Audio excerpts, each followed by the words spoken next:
Good morning, everybody. Welcome to Thy Strong Word. I'm Pastor AJ Espinosa. We're reading the entire Bible together out loud, chapter by chapter, 2 Samuel chapter 13. The beginning of the end. Last time we saw in chapter 12, really David is the one who has brought this destruction, this curse upon his whole family. By God's mercy, he is spared, and he's guided to repentance through the prophet Nathan with that story that really shows David, his sin, like a mirror, holds up the picture to David so that he understands what he's done. But yeah, I mean, like it gets bad. So we're not out of the woods yet. Here we had the death of that first son to him in Bathsheba, and now we find out. Well, there's kind of just ways, kind of like on a lot of levels, that actually David's house is not really in order. So we're kind of starting to see the seedy underbelly here, and I'll just kind of leave it at that for right now because, wow, there's a lot of stuff to get into today. So we've got, as our guest joining us, we've got Pastor Doug Minton, pastor in Blaine, Minnesota. Now, let me see here. In my notes here, I don't have the church. So where are you serving again, brother? I'm actually not serving at a church. I'm on candidate status right now. Oh, so, okay. Gotcha. Therefore, no church name. Gotcha. Yeah, you know, my goodness, like with these times, like so many things are kind of up in the air, lots of transitions, and oh my goodness, I have to imagine a lot of people are a little bit uneasy with the, let's just like the elephant in the room, the election just being so up in the air and everything else, time of transition, right? Exactly. It's just one of those crazy times. It's been part of a crazy year. So yeah, without getting too deep into it, I'm not exactly surprised with the way the election is right now. So yeah, no, I don't. Yeah, it is interesting that I mean, like there's a big mixture, I think, of a lot of people who are very surprised, right? But on the other hand, it's I mean, I don't know. I mean, I think it's a surprise whichever way it goes at this point. Like, I would not want to be the guy who put the $5 million bet on either candidate right now. It's a little too close for comfort in some ways. But, you know, I think it's been really good. And I appreciate some of the messages I've seen that other pastors have put up on Facebook. Just that, you know, hey, you know, these things, they come and they go. You know, princes and principalities rise and fall, but the word of the Lord remains forever. And I think that you have that here, right? You know, even David, right? King David is on his way out, and things are on the way down for him. But God's kingdom will prevail. Right. I've seen some messages on social media where it's like almost wishing we could have just set up a king and just get rid of the whole election thing altogether because it's divisive. But we'll see in chapter 13 today and in the chapters coming through to about 18, 19. Yeah, that's not exactly the best way either. Yeah, that's right. Yeah, it's the grass is always greener on the other side, right? Well, exactly. And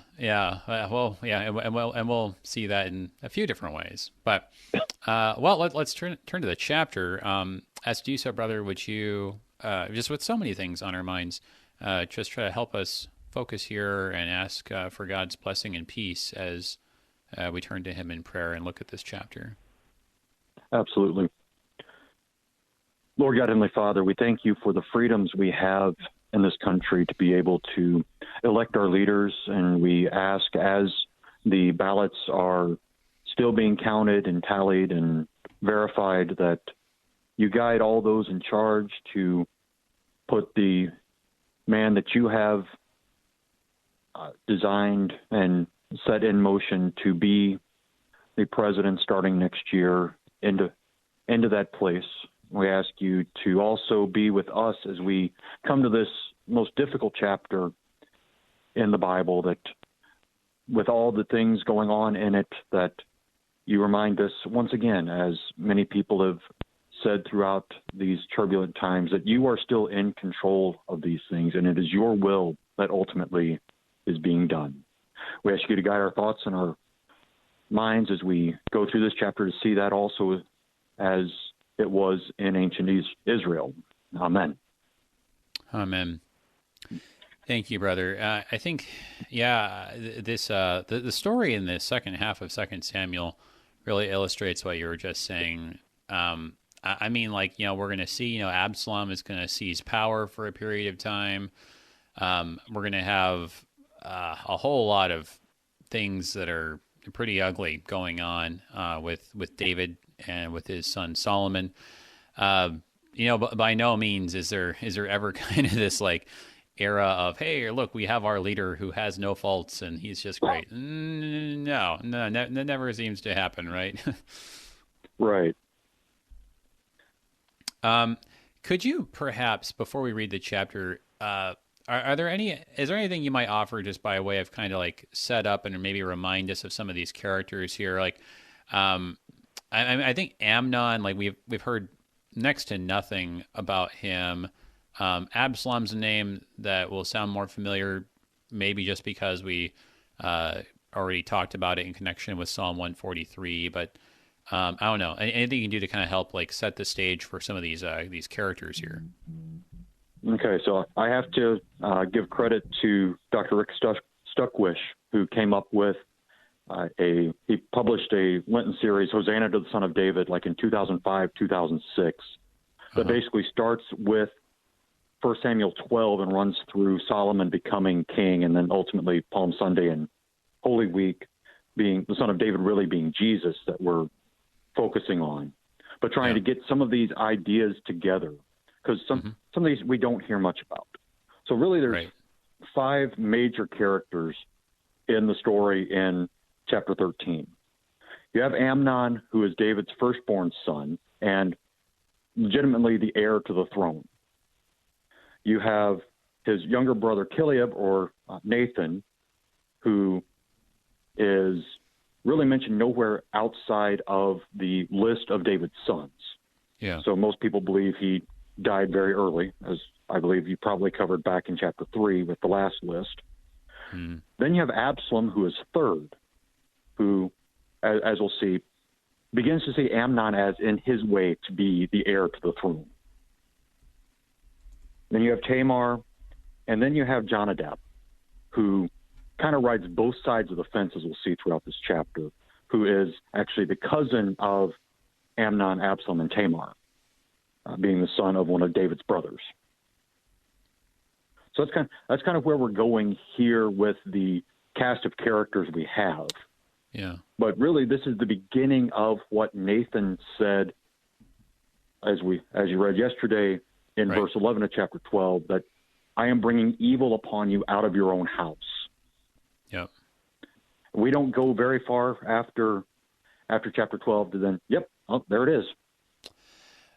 Oh yeah. So even in the at the end of chapter 12, just with the death of that first son, in some ways, that just being a prelude of this is the kind of thing that's gonna happen.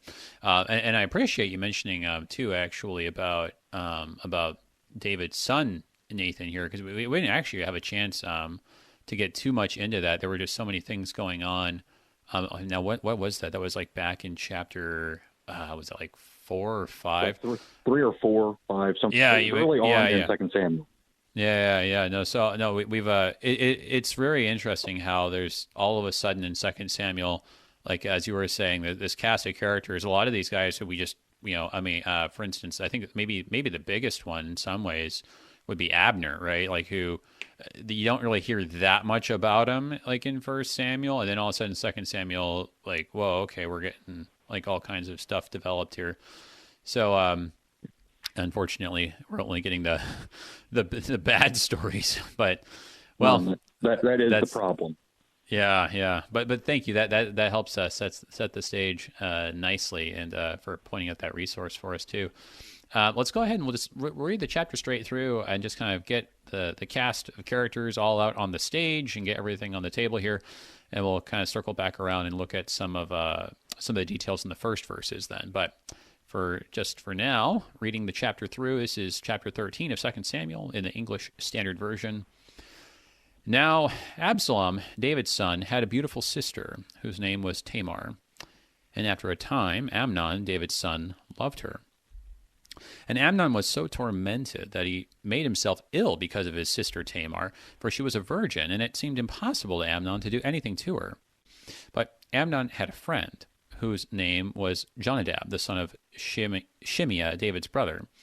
And Jonadab was a very crafty man. And he said to him, "O son of the king, why are you so haggard morning after morning? Will you not tell me?" Amnon said to him, "I love Tamar, my brother Absalom's sister." Jonadab said to him, "Lie down on your bed and pretend to be ill. And when your father comes to see you, say to him, 'Let my sister Tamar come and give me bread to eat, and prepare the food in my sight, that I may see it and eat it from her hand.'" So Amnon laid down and pretended to be ill. And when the king came to see him, Amnon said to the king, "Please let my sister Tamar come and make a couple of cakes in my sight, that I may eat from her hand." Then David sent home to Tamar, saying, "Go to your brother Amnon's house and prepare food for him." So Tamar went to her brother Amnon's house, where he was lying down. And she took dough and kneaded it and made cakes in his sight and baked the cakes. And she took the pan and emptied it out before him, but he refused to eat. And Amnon said, "Send out everyone from me." So everyone went out from him. Then Amnon said to Tamar, "Bring the food into the chamber, that I may eat it from your hand." And Tamar took the cakes she had made and brought them into the chamber to Amnon her brother. But when she brought them near him to eat, he took hold of her and said to her, "Come, lie with me, my sister." She answered him, "No, my brother, do not violate me, for such a thing is not done in Israel. Do not do this outrageous thing. As for me, where could I carry my shame? And as for you, you would be as one of the outrageous fools in Israel. Now therefore, please speak to the king, for he will not withhold me from you." But he would not listen to her, and being stronger than she, he violated her and lay with her. Then Amnon hated her with a very great hatred, so that the hatred with which he hated her was greater than the love with which he had loved her. And Amnon said to her, "Get up, go." But she said to him, "No, my brother, for this is wrong, and sending me away. This wrong in sending me away is greater than the other that you did to me." But he would not listen to her. He called the young man who served him and said, "Put this woman out of my presence and bolt the door after her." Now she was wearing a long robe with sleeves, for thus were the virgin daughters of the king dressed. So his servant put her out and bolted the door after her. And Tamar put ashes on her head and tore the long robe that she wore. And she laid her hand on her head and went away, crying aloud as she went. And her brother Absalom said to her, "Has Amnon your brother been with you? Now hold your peace, my sister. He is your brother. Do not take this to heart." So Tamar lived, a desolate woman, in her brother Absalom's house. When King David heard of all these things, he was very angry. But Absalom spoke to Amnon neither good nor bad, for Absalom hated Amnon, because he had violated his sister Tamar. After 2 full years, Absalom had sheep shearers at Baal-hazor, which is near Ephraim, and Absalom invited all the king's sons. And Absalom came to the king and said, "Behold, your servant has sheep shearers. Please let the king and his servants go with your servant." But the king said to Absalom, "No, my son, let us not all go, lest we be burdensome to you." He pressed him, but he would not go, but gave him his blessing. Then Absalom said, "If not, please let my brother Amnon go with us." And the king said to him, "Why should he go with you?" But Absalom pressed him until he let Amnon and all the king's sons go with him. Then Absalom commanded his servants, "Mark when Amnon's heart is merry with wine, and when I say to you, 'Strike Amnon,' then kill him. Do not fear. Have I not commanded you? Be courageous and be valiant." So the servants of Absalom did to Amnon as Absalom had commanded. Then all the king's sons arose, and each mounted his mule and fled. While they were on the way, news came to David, "Absalom has struck down all the king's sons, and not one of them is left." Then the king arose and tore his garments and lay on the earth, and all his servants who were standing by tore their garments.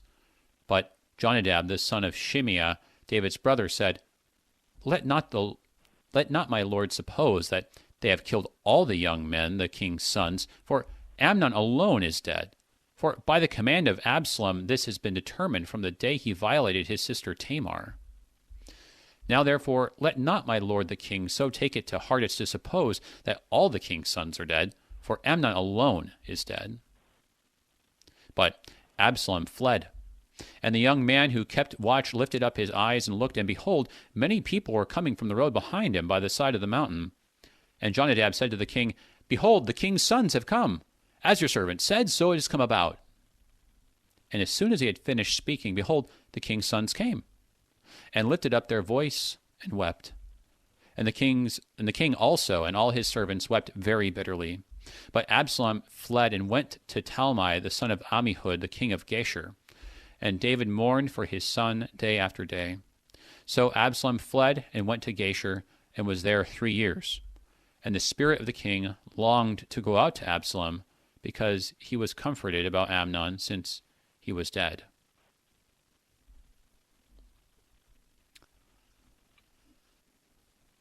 So a big chapter, right? Like it was very helpful that you laid out all the characters at the beginning, because a lot of moving parts here. But I mean, the story at the heart of it, I mean, you just have this atrocious sin that's committed here, right?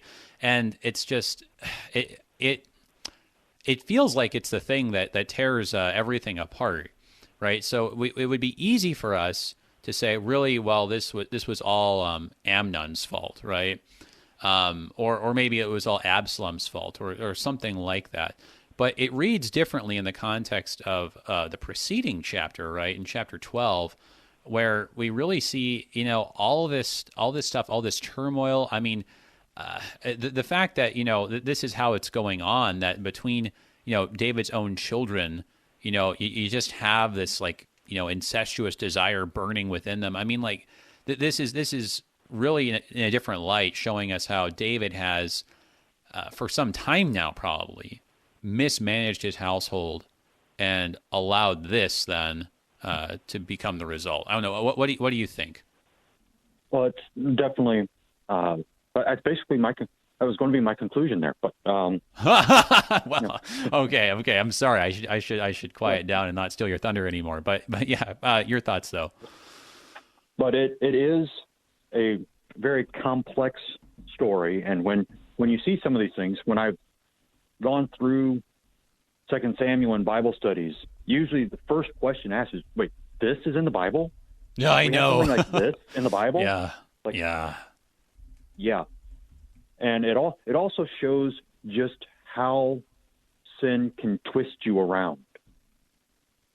Because we have that beginning where Amnon is so tormented, he's making himself sick with desire. And then as we get to verse 15, after he's fulfilled that desire, he hates her even more than his desire had been for her. Yeah. So you this is something you want, and then when you get it, you realize, it wasn't that great in the first place. And it just makes what happens to Tamar just all the more tragic, I mean, like even when she's like pleading with her brother, right? I mean, she just I don't know, it just goes from like insult to injury to it just keeps going from bad to worse. Like nothing good seems to come of it. Right, and you also see just kind of, as you were saying, the denigration of David's management of his household. Dr. Steinman in his commentary points out that basically this circles back around to the beginning of 1 Samuel. And speaking of the high priest Eli and how he wouldn't discipline his sons no matter what kind of charge came up against them and all. Right. Even though he knew it was all happening. Yep. David kind of has this whole, fatherhood mentality as well. It's like, well, okay, they're grown people now, so they can make their own decisions. But I mean, still, parents of grown children worry about the decisions that they make. Yeah. And there And we see that, there are very dire consequences for everyone involved, whether it's Amnon, Absalom, Tamar, even Jonadab. No, that's right. I mean, it's no, like there's not really seemingly anybody in the end who's actually better off for these things transpiring. And yeah, I think that just how you were breaking it down, like the way that David let his own children get away from him. I mean, it's difficult too, because I mean, like to me, one of the things I'm thinking about, like, I mean, I'm thinking that the problem probably started really early on, not even when, they were grown, and it was sort of like, okay, well, they're gonna do what they're gonna do. But I mean, just from the beginning, as you were pointing out, I mean, David took all these wives, all these concubines, had so many children, right? I mean, we see again and again, there's this like a theme, right? That you have like I mean, and the big one is with Jacob, with Rachel and Leah, right? You get like competition going on between the women, because I mean, like each one of them like just wants their husband to love them, wants a family, right? Wants to have that place of mother and wife, and just I mean, really, David here is even worse than Jacob and Laban, splitting it not just 2 or 4 ways, but I mean, like I mean, I don't even know. I mean, a dozen ways. And so, I mean, what kind of example did Amnon have growing up, right? Exactly. And you have, going back to the beginning of 2 Samuel with the list of sons, I believe out of the 6 or 7 that are named there's 4 mothers involved. Mm-hmm. At least one of which he killed her former husband. Right. Then you get to chapter 11, and he does the same thing with Bathsheba, and really gives Amnon the idea that, okay, I'm the heir to the throne. I've seen the king do these things and get basically whatever he wants. So, I want to be king one day, so I can do the same thing. Right. Yeah, no, I think so. And I think that the way that David has presented himself is, hey, I'm the king. King takes what he wants, right? And sometimes it's this whole, like the heart wants what it wants, right? I mean, isn't that what he just basically told everybody with the way that he conducted that with Bathsheba, right? Or even back we saw, I keep referencing this that scene with the ark, the big celebration with the Ark of the Covenant, and the lewd dancing, and Michal makes her comment, and he says, "Hey, I'm the king. I'm gonna do what I want, and I've got lots of other women if you're not happy about it." I mean, like that denigration of his role as father, as husband. I mean, that was just all before Amnon. And just as you were saying, I mean, is it any surprise that Amnon decides that he wants what he wants, and he's going to take what he wants? Exactly. I mean, when you have an example like that of what it means to be a father or a husband, or even just how to be a man. Yeah. Which we see go throughout history as just, you have people who have gone on to do horrible, heinous things like Amnon. And one of the things they see is, well, okay, what kind of example did he have growing up? And usually they're fairly bad examples. Right. I mean, and it's just hard then, because I think this chapter then, as much as as you were saying, because I think it's very normal for people these days to look at this chapter and say, whoa, this is in the Bible, right? But I mean, it's condemning, I think, for us. It goes back to chapter 12 and what Nathan said to David, that, if this is how the children are acting, it's because they saw it in the parents. They got it from somewhere. They didn't make this stuff up. But we do need to talk about this guy, this crafty guy. It says Jonadab. A few things I think we can say about him, but first we got to take our break. Everybody, hold on. We're looking at 2 Samuel 13 on Thy Strong Word. We'll be right back.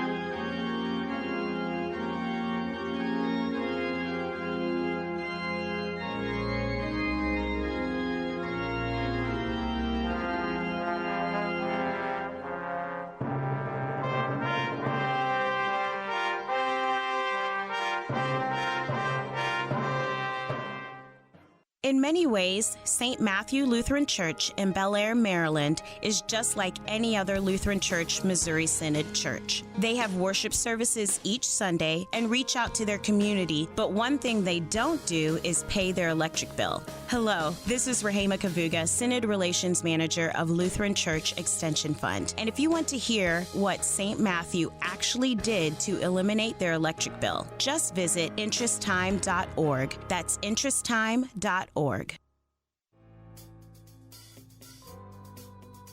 The USA is the third largest mission field in the world, and church planting is one of the most effective means of making new disciples, new missions to new people and new places.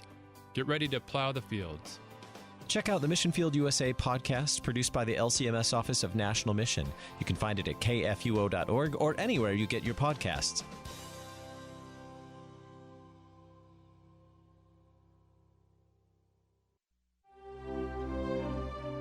In 1924, by the grace of God, KFUO began broadcasting the good news of Christ for you. A long part of this history is bringing you worship services to hear and receive the good gifts of God in His words. This Sunday morning, join us for services from Trinity Lutheran Church at 8 a.m. and Our Savior Lutheran Church at 10:30, as well as Bible study from St. Paul's Lutheran Church in De Pere at 9:30. Hear Christ for you in Sunday morning services on KFUO.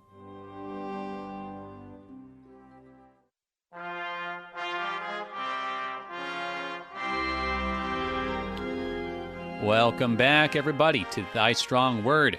We're looking at 2 Samuel chapter 13 today, the tragedy of Tamar. And, speaking of that name, right, like you might be thinking to yourself, hang on, was that the other Tamar who was also treated terribly by the men in her life who were supposed to do much better by her. There might be something actually worth pointing out about that. In just a second, making some connections here. Joined today by our guest, Pastor Doug Minton in Blaine, Minnesota. If you've got a question or comment for us and you're listening live, join the conversation. You can call 1-800-730-2727, or if you're in St. Louis, 314-821-0850. You can also send an email to kfuo@kfuo.org. Let's just starting to take a peek at some of those questions here. This is, I think, the question we want to turn to next. Is lust the source of evil? What's the best textual approach to discern the motive, the influence, or the gullibility here in stories, Bible stories like these? Yeah, I think that this is kind of the question again and again, right? Like, where does the evil come from? And there's a couple different answers. We'll have to kind of parse those things out. You can also join the conversation on Facebook.com/AJ Espinosa. Just look at the live stream there and just put your questions or comments right there in the box. Kind of asking about Jonadab. Do we ever hear more about him? Is the question. That's a good one. Don't neglect, though, before we get into some of these questions, to thank our underwriters at the Lutheran Heritage Foundation. Thank you guys for your support of Thy Strong Word. Their website, lhfmissions.org. All right, so turning to some of these questions, some of these connections here that we got going. I think it's clear that David is to blame for this in many ways, but you get this, and Jonadab was a very crafty man. And, well, I don't know about you, but this isn't the first story where we're introduced to a character who is told to be very crafty, who sets bad things in motion, right? Right. That would be the next thing I wanted to bring up with Jonadab is that, here he is considered very crafty. You go back to Genesis chapter 3, and you have the serpent was the most crafty of all the creatures. Yep. Very, very similar in wording there, both in the English and in the Hebrew. So I think the writer of 2 Samuel is trying to bring that point out. It's not something that he wants to drop, because I'm not sure. I can't remember seeing Jonadab mentioned anywhere else in the scriptures except for in chapter 13 here. But the idea of bringing about that he's very crafty to kind of set these things in motion, Mm-hmm. and then at the end try to help pick up the pieces. Yeah, right. To put himself, right. Like he's just to there shift everything to onto help, Absalom. right? Yeah. Exactly. Yep. Yeah, no, I think that's really insightful. Because it's very much like Genesis 3, where you have the serpent, right, introduced, and you have all this curse that falls on the serpent and everything else. But like, you don't really talk about the serpent per se, right?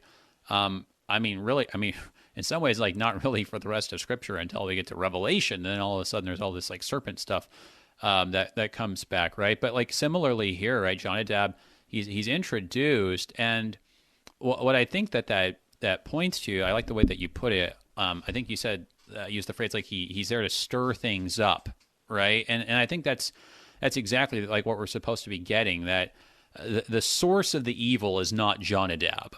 Right, it's not like this is all Jonadab's fault. Like, oh well, the devil made me do it. Like, that's not what you can say about Genesis 3 either, right? As if it's all the devil's fault, right? Sure, there's always an instigator. There's always someone who's wanting to shake things up and take advantage of the chaos, right? Because chaos is a ladder. So Jonadab's there who wants to take advantage of the situation. But it reminds me of one of the sayings of the Lord, right? That temptations are bound to happen, but woe to him through whom they happen, right? So Jonadab's there. It could have been anybody though, because already the evil was in place, just waiting for an opportunity. That's the image in the stirring of the pot. It's like he's just there with the spoon. Everything else is already in the pot. Yeah, he's not bringing anything into it, but setting things into motion and giving Amnon the idea, which as the chapter unfolds, we see tying in. Jonadab even understands kind of the way David just lets things slide, and we see it also in the actual rape and violation of Tamar. As Amnon basically commands her to come lie with him. She goes into protest, and then when the protest doesn't work, then she's like, well, just ask Dad. Dad'll let us get married and it won't be a problem. Yeah. It's like, okay, if they already have that idea in their minds. Yeah. Yeah. Yeah, no, okay, so those are a couple of really good points. So, so this is actually for me then raising a question, which is, okay, just even her suggestion, I feel like makes this connection stronger, all right? So these are all children of Judah, right? And this sure sounds a lot like, in some ways, of the story of Judah in Tamar, right? Which was also incestuous, was also a case where Judah really ended up being the one who wronged Tamar in a lot of ways.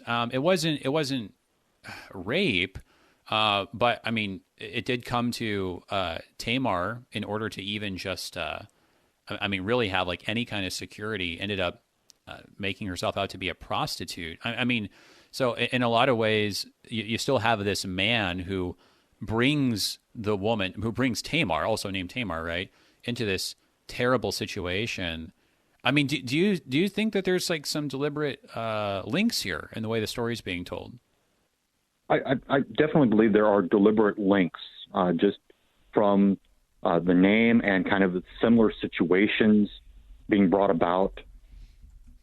The one case I'm trying to tread very lightly on is how much to put onto Tamar. Because that's usually in these situations, the woman is the one who feels the brunt of the weight of the guilt of it all. And I definitely don't want to, give anyone the idea. I'm thinking that, Tamar's part in it is kind of bringing it on. But, she gives another option that is not necessarily any better. Because again, okay, yes, we go talk to Dad. The two of us get married as brother-sister, even though they're halves. Yeah. Still not in accordance with the law in Israel. Right. So, Yeah, no, I feel what you're saying, right? Trying to tread lightly there. Yeah, no, I feel that. It's hard to say anything about these sorts of, just most grievous and horrendous of things.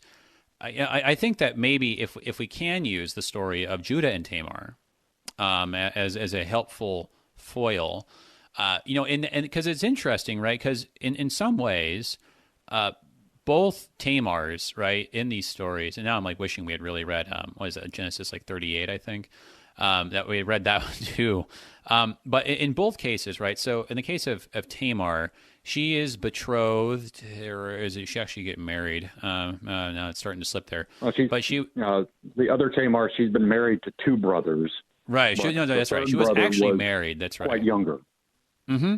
And so Judah was like by the law of the Lord, right? Like supposed to be giving then his youngest son, the third son, to Tamar. And this is important, right? Because again, like we get to appreciate the circumstances they find themselves in. Tamar, the first Tamar, has no security in life. She's got it's a very bad situation for her to be in, to be this childless widow. Right after the first two sons have died, just not good. And so, when Judah then really wrongs her by withholding her husband, really the man who should be her husband, and in some ways, because Judah agrees to it, he really is her husband in that sense. Because Judah wrongs her in this way, right? That's what then forces her hand. And she does this thing with, pretending to be the prostitute and ending up seeking out the relationship with Judah, right? And so I think you have that story, and I think that some interpreters could say, like, wow, really, Tamar doing that? No, that's not right either. Well, okay, I'm not going to say that that's like a good thing, or that God, smiles upon, clever uses of prostitution or anything like that. Like, I'm not saying that either. But I gotta say, like the way I look at that chapter, even the way Judah looks at it, he says in the end, hey, she's more righteous than I am, right? I think Tamar, the first Tamar, is, picking the lesser of two evils. I think she's making the best out of a bad situation. I don't know if there was some better way still. Maybe so, right? I don't think I'm wise enough to know. But I think at the end of the day, like, I do not think we're supposed to be blaming the women here. I think they are trying to make the best of a bad situation, knowing that no way forward is good. No way forward is free from evil or sin, right? We're stuck in bad situations. And, this is what happens to us, right? And maybe here's a little bit of getting back to our context. We find ourselves confronted with bad choices. And the faithful thing is to try to pick the least bad one for the sake of honoring God and serving our neighbor, right? Right. And so with the second Tamar, we have the same thing, where it's like, being violated, one time, or living basically the possibility of the life of like Hagar. Yeah. And just kind of being, you're there simply because, well, okay, we're married now, so you're stuck here. Again, not necessarily the best situation for her either. No, and to think of any children, right, that should come of this, right? You got to think about that too. Tamar, when she says this, and she suggests, hey, if you ask, like you were saying, if you ask Dad, right, like he'll, he's pretty laissez-faire. He'll let us do what we want. Like, is she already thinking about perhaps like her child, like her future children, right? Like to make sure that they have a father, right? That they have a home, that they have like some way of being provided for, right? I really don't. again, like, I'm not saying that like this is necessarily like a good thing or even the best thing, but I don't think we're meant to be judging Tamar here. At least I feel like I don't have room to throw the first stone. We have on the phone here, we got a question here from James. Good morning, James. Yeah, good. Always good to hear from your brother. What do you got for us? Okay, yeah, I have the questions about being lovesick biblically.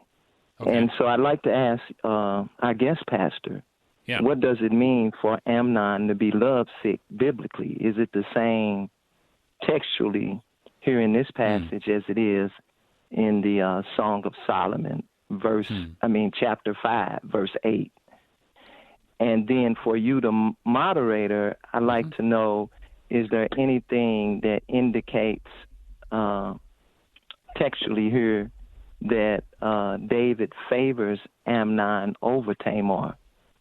Like her plea kind of suggests that they consult the king and that he would not deny him his lust. Is there something in this text or in the text of 2 Samuel that indicates that David favors Amnon over Tamar? And I'll hang up and listen. Yeah, thanks, James. Those are some good questions, and I appreciate that, because I think that we have a very strong tendency, I've said this before, to take a psychological approach to narratives, and we want to like kind of get in their heads and do their look at their motivations, which is just kind of the way that we do storytelling, I think, these days. So I think it's a good question then, because I think our minds are already going there. So it's good to try to understand as much as we can, or at least look at what the text does say, as you were saying. So yeah, brother, what do you make of that with his first question there from James about this love sickness that's going on? My first thought is I'd rather have the second question, but yeah. But quite honestly, with the idea of love sickness as we think of it, I think we have almost like two sides of the coin here between 2 Samuel 13 and Song of Solomon 5, is that, well, we have to go with, first of all, is it really love sickness that Amnon has? Mm-hmm. Or is it just, this is the, what does the text say? That, it seemed impossible to him to do anything to her or with her. It's like kind of that prize just beyond reach. Mm-hmm. That then does that, could there have been love in, genuine love in Amnon's heart, that he wanted to find some way to have like a family with Tamar? I can't say whether there was or wasn't. Yeah. But the way the story tends to unfold has it more being lust sick than being sick with love, like in Song of Solomon, where it's one where that's more, just quickly perusing it as he was asking the question, is more of a, absence makes the heart grow fonder, kind of in Song of Solomon 5. Yeah, no. So, I think that's spot on. It's a challenging question, but no, I think that's right. That when you, we got too bad that we didn't have a chance to look at Song of Solomon. Right, there's another great chapter that it's hard to understand sometimes, but you have all those references in Song of Solomon, about my sister, my brother, my sister, my brother. Okay, no, hang on, right? That's where you got to take a step back and realize that the term sister or brother very often meant nothing more than like my tribesmen, like my fellow tribesmen, right? So like David could have used the term to mean like his fellow Judahite, right? Or even kind of like my fellow like Israelite, right? I mean, so when they're saying this, like my brother, my sister, right? I mean, they're really just mean like, my fellow Israelite, basically, right? Or something along these lines. Or like, they've they kind of consider themselves in some ways kind of like eligible to be matched together. It doesn't mean anything like the situation that you have here. And you're right about the words too. Like in Song of Solomon 5, it actually uses that phrase, like, I'm sick with love and weak with love, like in that sense of, like you're longing to be with the person again. But this, as you were describing it, this is like an obsession, an infatuation, where, he's obsessed with the idea. And I think you're right to point us to the second part of verse 2, where it says it seemed impossible to Amnon to do anything to her, right? I think that that is meant to be, it's just, she seemed, like the unattainable prize, right? Like that kind of perfect idea, always beyond reach, which I do think, you're right. Like, you can't rule it out with 100% certainty, but I think it's pretty clear based on what he does in the description here that he's really infatuated with the idea.